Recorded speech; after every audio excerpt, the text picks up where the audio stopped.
चेतनार चैताली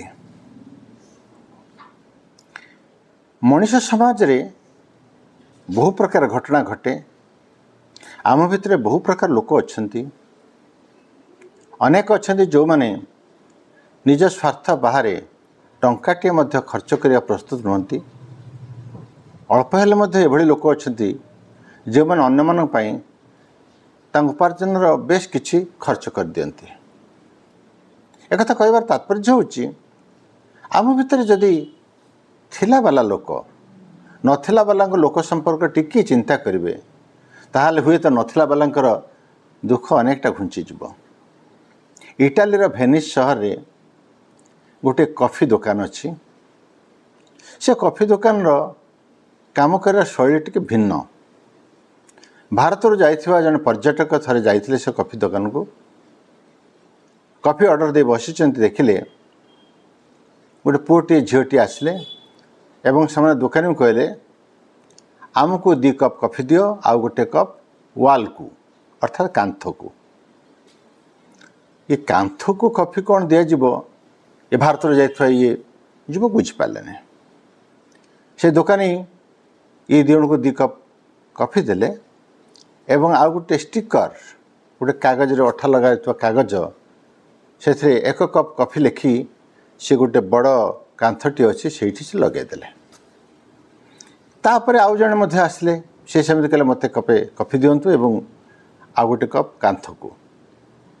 ये कांथ को कहीं मैंने कॉफी दौरान ये भद्रलोक बुझिपारे कि सेदिन किसी पचारे चली आसिले।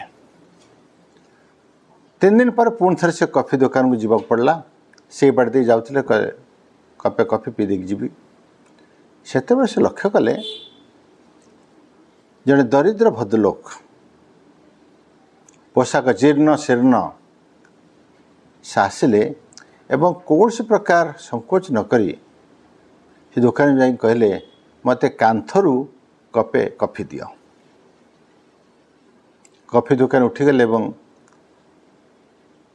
बहुत स्टिकर जो लगी कांथर से गोटे कपर स्टिकरटे उठे आणले एवं तांकू कॉफी कपे नहीं देले एवं तांकू सेतिक भद्रतार सहित सेतिक सौजन्यर सहित सेतिक सम्मान सहित परसिले जमिति टंका देई कॉफी पीउथा लोक मानू से सम्मान सौजन्य देखि थांती।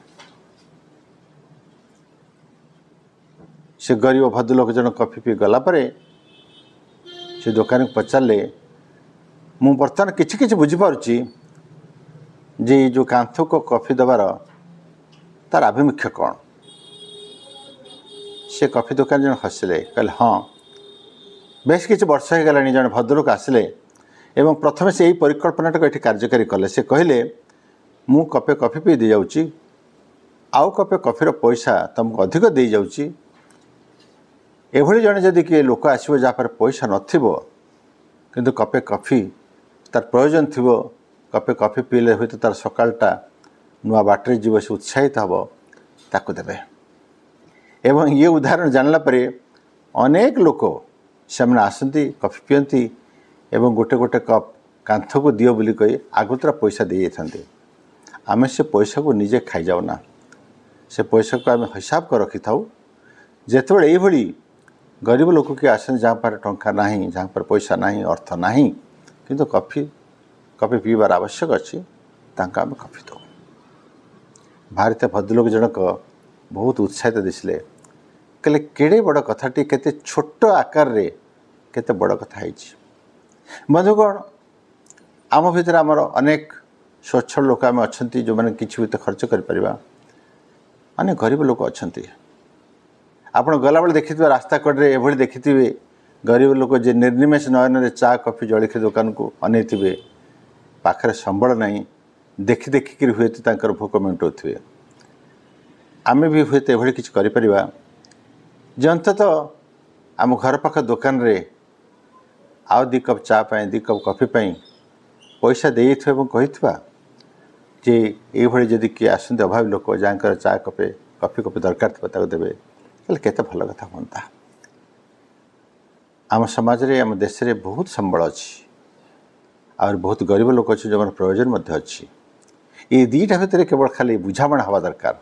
से बुझामणार कथा कहे इटाली देशर भेनिस सहर ये कॉफी दुकानी कांथ को कपे कॉफी अर्थात जार पैसा न जे आसो कि प्रयोजन थो ताप आगुतरा कपे कॉफी ये हूँ कथा तात्पर्य।